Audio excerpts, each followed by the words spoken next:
Hey guys, Dave Maxey here with HomeMusicStudio1.com. Thanks a lot for joining me today, and I want to talk to you about compressing acoustic guitar. And compression is certainly one of the most valuable and versatile tools that you can have in your arsenal for home recording. And I cannot say that enough. You definitely need to learn how to use a compressor. You need to learn how to use figure out where you can use compression, because the reality is almost everything you record can value in some way, whether it's really aggressively or on the light side with some type of compression. So it's important to spend some time to learn how to do exactly that. Now, I'm going to do this demo in Sonar X1 Producer, but whether you're a Pro Tools guy or a Logic guy, GarageBand, Reaper, or whatever DAW you are using, hopefully you have access to a basic compressor, and the settings in every compressor are going to be you're going to have access to the same settings that I do here. You may have a couple more in addition to it, or maybe some less of the other things that this one has, but the reality is there's some basic compression options that are available all across the board when it comes to compression. And so let's get into it. Let's talk about compressing acoustic guitar. Let me give you another a view here of what's going on here and explain what I've got. I've recorded two acoustic guitars on separate tracks, both stereo tracks. I've used my SM137 about 8 inches away from the acoustic guitar at a 30-degree angle, pointed right directly where the neck meets the bridge. That's how I cut these tracks. And they're a little more of an aggressive palm mute acoustic. Okay, I'm trying to kind of create this really wide, fat sound. That's why I double-tracked it. I did 2 distinct tracks, and then I took one and panned it hard left, the other panned hard right. And you're going to hear that the natural way that I played the guitars, which was not exactly identical, creates this kind of ping-pong delay effect, but it's a really fat, wide acoustic sound, okay? And the other thing I've got here, I did a quick overdub of a vocal. Now, this is just an intro, a quick verse, and then a chorus of a song that I did years ago. And so just kind of cut this for the demo, so don't be a hater. But I added a little bit of multi-band compression and tempo delay on the vocals just to make my voice a little easier to listen to. And I'm not going to talk too much about multi-band compression. We will cover that in another episode here. But let's just go back to regular compression here. This is something I want to let you hear the track of what we've got. Again, we've got these 2 tracks here in acoustics, and then the lead here. Let me let you hear a little bit of what's going on, and then we'll get into the rest of this. I lift it up before you once and for all. I know that I have been blind, but the things that fill up my eyes, and I have been so angry at the things I do not know. Yet your spirit comes upon me just to show you are high above the... Okay, you kind of get the general picture of what's going on there. Let me explain one other thing before I get into what I want to show you, because I wanted to find out exactly how these acoustics that you just heard in the mix, I wanted to hear how they were doing in conjunction with their peak value compared to one another. So what I did was I inserted another stereo bus, and then I've got each of these tracks sent over to the stereo bus, and that stereo bus in turn ends up outputting to the master. Okay, and it officially it goes over here to the bus master, and then my actual master, which is the output to my USB mixer, which is, by the way, is an Allen & Heath Z14. That's the audio audio interface that I'm recording with. And so this allows me the ability to see where the peak values are happening on the acoustics, but much closer together because I'm trying to match the peak value. So even though I'm playing at different spots, they might be peaking at different times slightly, but I want them to peak to the same value. So if one is constantly peaking at -9 and the other constantly going up to -6, -3, then one side is going to appear audibly to be very much more aggressive than the other. And I'm trying to make them both relatively equal, even though I'm playing different material on each guitar on each track. The other thing that does is it allows me the ability to control once I get that stereo field set the way I need it. it gives me the ability to control both of those guitars together without changing that stereo mix. So let me let you hear just a portion of it again without the lead vocal in there, and I'll boost the acoustic so you can hear a little more of what's going on. I lifted up before you once.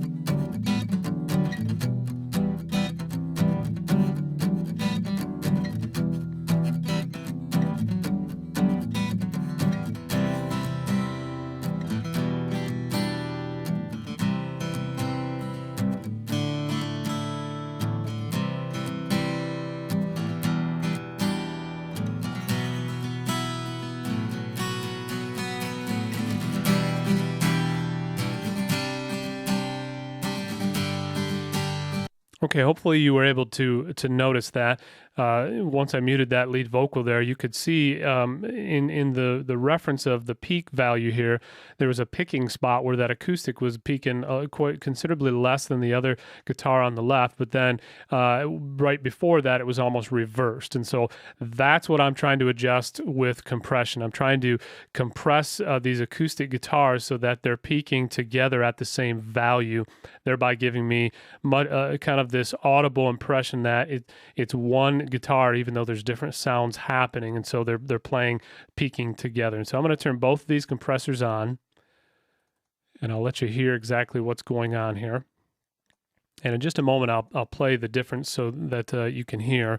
But let me explain some settings here with compression. Now, compressing acoustic guitar, what you're typically after is, depending on the source, in this case, it's pretty aggressive, some palm muting. And so what I'm trying to get the compressor to do is to control that attack of the high palm mute, the louder palm muting spots, but leave kind of the lower source untouched. And in this compressor, the very first setting that you're going to have in any compressor is the threshold. Now, this is the mothership, so to speak. This is the guy that every decibel that goes above this threshold is the decibels that are going to be compressed in any way. And so anything that is below the threshold is simply untouched. So the threshold is the level at which compression begins. And so it's important to know where that is at, because certain things like a snare drum are going to be a really loud attack, and you might want compression to just grab that attack, but you don't want it to be really low where it's compressing the entire source. In this case, that's a little bit of what I'm after. I've got the threshold set to where it only goes above the threshold in kind of those really driving spots of the acoustic. And that leaves basically the quieter stuff. It allows me to bring that up, and the threshold pushes the louder stuff above it, and then the compressor kicks in. So very important. Threshold is the point at which compression happens. Okay, so learn how to adjust that. Secondly, the ratio. Simplest way to understand this is for every 1 decibel going in, that's being compressed 7 times. Now, if you've used compression, you might say that 7 to 1 is quite a bit, and it kind of is. But what you're really after when you're using your compressor is trying to look at this number over here. It says GR. In this meter, that is gain reduction. What you're really trying to find out is where you adjust the ratio, how much dB is being reduced. This is telling me, if I had that threshold really low and it was compressing, negative 42, that would be 42 decibels of audio that would be being killed from that signal going in. You'd almost not hear it. So what's most important is how much gain is being reduced. So when I adjust the ratio and the threshold and all these other values, I'm trying to pay attention to how much I'm reducing there. I was aiming for somewhere around 8 decibels of reduction, okay? The next value you see is the knee value. Now, if you've got a compressor that has this nice little visual curve on there, even though this one's a pretty blue and it's nice to look at, that is actually very visually helpful, and here's why. It is showing you how aggressive that compression is going to happen. Now, if we move this all the way to the right, that's called soft knee. You see this line kind of be a nice smooth curve. If we move it all the way to the left, that's hard knee, which means right here is representation of the median threshold, which is this number right here. So audio that goes above there is represented by this, and this line is showing you how drastic of a change that this compressor is going to do. I want that to be a little softer because these are acoustic. So compressing acoustic guitar, you would do different than you would snare drum. It's not, or a kick drum or bass. I'm trying to be a little softer at it, but just grab the top end. The other number that we see over here is called gain. Now, the gain is necessary because this gives us the ability to compensate for the loss of decibel or loss of volume that's going to happen when signal goes above the threshold. It's compressed 7 times for every 1 decibel. We're going to lose volume. And the gain allows us to bring that back up and adjust to get that volume back into the mix that we're losing, okay? And a lot of times your gain output and your ratio are going to be somewhere in a similar ballpark. But when you adjust the output gain, mostly what you're trying to do, and a great place to start, is to try and match the input signal with the output signal is one of the best places to start. And the other 2 things I want to show you, which is common to almost all compressors, is the attack and the release. Attack is how fast or how slow are all these settings going to be applied to the signal that goes above the threshold. The release is how fast or how slow is that all these compression settings, how fast or how slow are they going to stop compressing the signals that have gone above this threshold. And so in my case, I want a fast attack because I want it to quickly grab that initial attack, that pick hitting the string while I'm palm muting it, but I've got it on a little bit slower release because I don't want it to sound like someone's just riding the sliders going up, down, every time there's a little pick hit, okay? So it's a little less of a drasticness to your ears, okay? So that's kind of the basic deal. Now, I got these settings by watching these meters, and the same thing on this acoustic. You'll see a little bit of adjustment on the ratios right now are the same, but I've got these both the same. Okay, let's switch these around here. There we go. But what I did, without showing you, because just for the sake of video, spent a little bit of time listening to what was going on here, and I'm trying to use these compressors to match the peak values of these acoustics together, okay?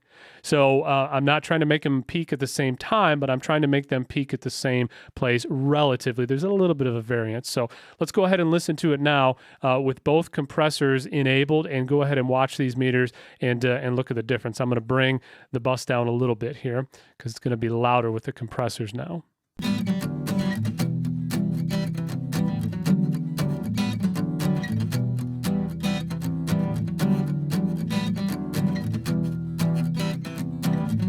Okay, hopefully you were able to see the difference there. Now, there's still a variance of when the peaks happen, but they're much, much closer together than they were. This is the beauty of compression. Now, let me let you hear it one more time now with the lead vocal back in there, and you can hear the difference of this is much tighter. Still got that nice wide stereo field, but there's not a whole lot of craziness happening, variation, and so it doesn't feel like it's really strong on one side than the other. It's kind of a give and take and still creates that nice width, but it's much, much tighter. Let's hear it with a vocal in there now. I lift it up before you once and for all. I know that I have been blind, but the things that fill up my eyes, and I have been so angry at the things that do not know. Yet your spirit comes upon me just to show you are high above the earth, greater than the things that All right, there you go. That gives you an idea of exactly what we have achieved here. And hopefully, guys, this has been helpful to you, compressing acoustic guitar. I'd love to hear your comments. If you're watching this on YouTube, head on over to the blog, homemusicstudio1.com. Leave us your comments and engage in the conversation, and let me know if this has been helpful to you. This is David Maxey with Home Music Studio One.